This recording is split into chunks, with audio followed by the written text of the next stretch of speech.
G'day guys, today we're going to be installing the amplifier in the back of the Patrol.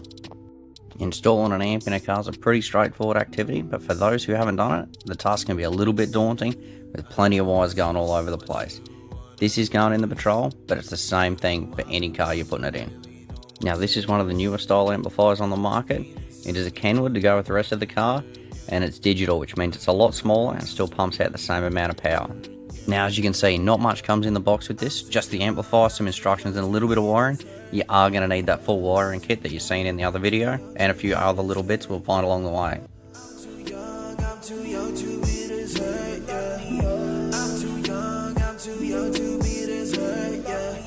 Now something you're going to have to do early on is decide where you want to mount the amp. I want it tucked out of the way because I've got kids and I want it somewhere prying fingers aren't going to reach easily. So one of these backside pockets is going to be perfect. Now you want to run these wires as hidden as possible. It'll stop them getting damaged and keep the car looking as neat as it is now anyway. So I'm removing these strips from the front and back doors. They simply push on. You can get a screwdriver or your fingers under there and just pop them up. This is where Nissan runs the wires, and this is where I'm going to run the wires as well. Now you don't really need any special tools to do this job. A basic toolkit, a soldering iron and some good wire strippers will go a long way doing a little project like this. After those covers are off, simply lift the weather strips up. They just push back on when you're done, easy as. Now I'm just prying this panel up that's beside the back seats. It doesn't need to come all the way off, just enough to run the wires. Now with this panel in the boot, it is a lot easier if you can pop it off. So it's screwed in a couple of spots. Here, they just flick down with the screwdriver, pull out the Phillips head screws, and then pull that hand grip off. Next you want to do this one in the back corner. I'm not 100% sure what it's for, but it's got a Phillips head screw in it as well. Just yank that off. And then the weather strip, the same as the back doors, and that panel should just pop off with a screwdriver or your hand.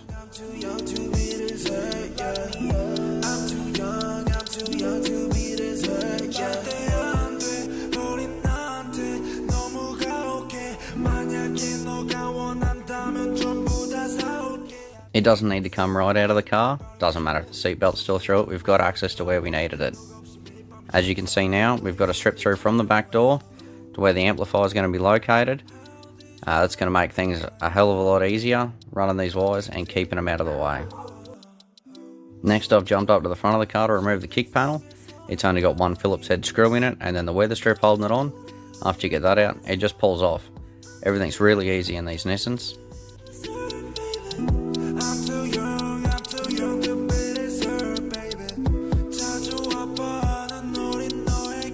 Now I've made the decision not to try and remove the trim on the B-pillar here because it's got the seatbelt mounted to it. I'm pretty confident I can push the wires underneath. Now I'm back in the boot, and this is where you really want to be sure you know where you want the amp. I'm punching a hole here with the spade bit, and I end up punching a couple more just to open it up to get those wires through. So if you're running this big bundle of wires from the front of your car to the back of the car where the amp is, make sure at the front they plug into all different places, but they all go to the same place in the back, the amplifier. So what you can do is just tape them all together like this. These are the wires that are going to go into the amp. And in the shed or the garage or wherever you've got it home, just go along, run a bit of tape the whole way along them. That way you only need to run it once through the car instead of 3 times. Now sure, if you're running a really high quality system and you're running speakers through the amp, you might get some distortion coming from the power cable through to the RCA, so you might want to run that one separately. But for what we're doing, running all of them together, that's going to be the best option for us. Righto, let's tape them up. Another little trick is, when you do go to run them through some of those tighter holes in the car, put a plastic bag over the end and duct tape that up as well. That'll stop any residue getting on the wires from the tape. It'll make it a whole lot easier with nothing getting caught along the way.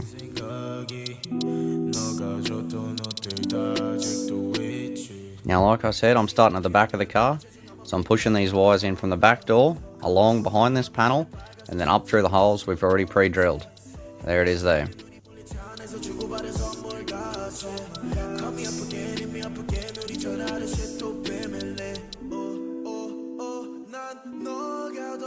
Now one of the trickier things to do is run the power cable from the harness inside the car through the firewall and out to the battery. So what you don't want to do, is punch any more holes than you've already got in the firewall. So what I've done is found a grommet that's already there for some wires, and I've poked a screwdriver through from the inside, Now I'm going to tape a scrap of wire to the outside of it in the engine bay and then pull it back through with the scrap of wire. What this is going to allow me to do is on the inside tape the power wire that we need and pull it through to the engine bay, hopefully on the first try. I'll show you how this is done now. And there it comes, straight back through. That's an excellent little tip I've picked up along the way. It makes life a hell of a lot easier.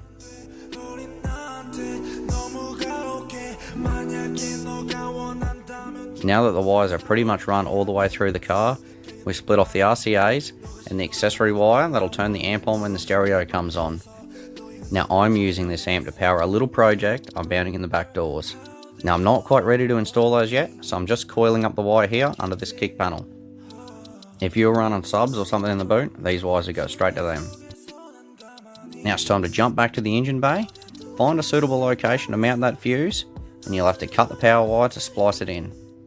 Now that we know the length of all our wires that we need, I've got the earth wire here and the power wire, and you want to strip about 10 mils of insulation off the end of them. Then these are the crimps that come provided in the kit.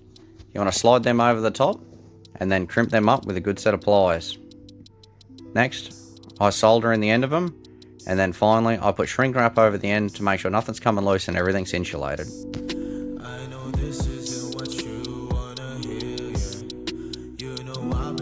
Now you need to find a good solid bolt to mount the earth to, and luckily Nissan's already earthen stuff in behind this panel, so I've chosen to use the same one because I know it's good.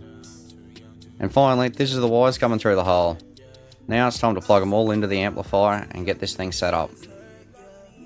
Now these are the connectors that came in the kit, and they do look like they do a great job, but they don't fit this amplifier, and this is a common size amplifier, so I'm not quite sure what's going on there.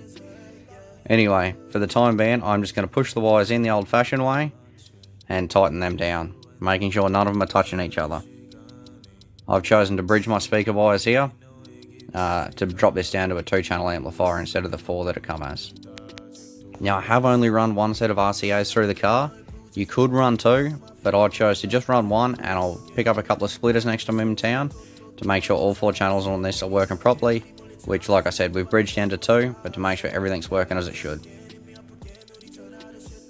Now as you can see here, that's the amp all mounted up. So it's tucked in behind that panel, all the wires are hidden. I still believe it's going to get enough airflow around it to keep it cool, but you know, we'll have to wait and see. Now we are done in the back of the car, but we do still have a few things to do up the front. We need to plug these RCA leads into the back of the stereo, which is easy as, just follow the instructions and you can't go wrong there. Now we also have to hook up the switch wire which goes to the accessories coming out the back of the head unit. What I like to do is put a switch in this wire so you can switch the amplifier off if you ever want to work on it, or maybe you don't want to run those speakers or subs that are running off the amp. I'll get a proper switch, I've ordered one, but for now this is going to have to do. Now the very last thing you should do is hook the power wire onto the battery. You want to run it safely and zip tie it to something else to make sure it's not going to get damaged or get caught on anything. Alright, so now we've got power from the battery to the amplifier. We've got the amplifier earth, we've got the switch wire and RCA coming out of the back of the head unit of the amplifier, all running down under the trim, unseen, unable to get caught on anything, to the amplifier. There's only one thing left to do, and that's to flick the key and see if it lights up.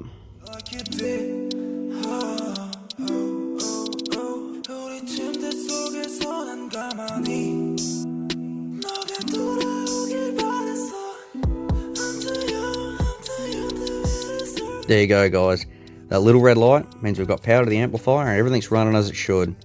Thanks for watching and I hope this helps you out. Catch me back on the next video and we'll see what's going in those back doors.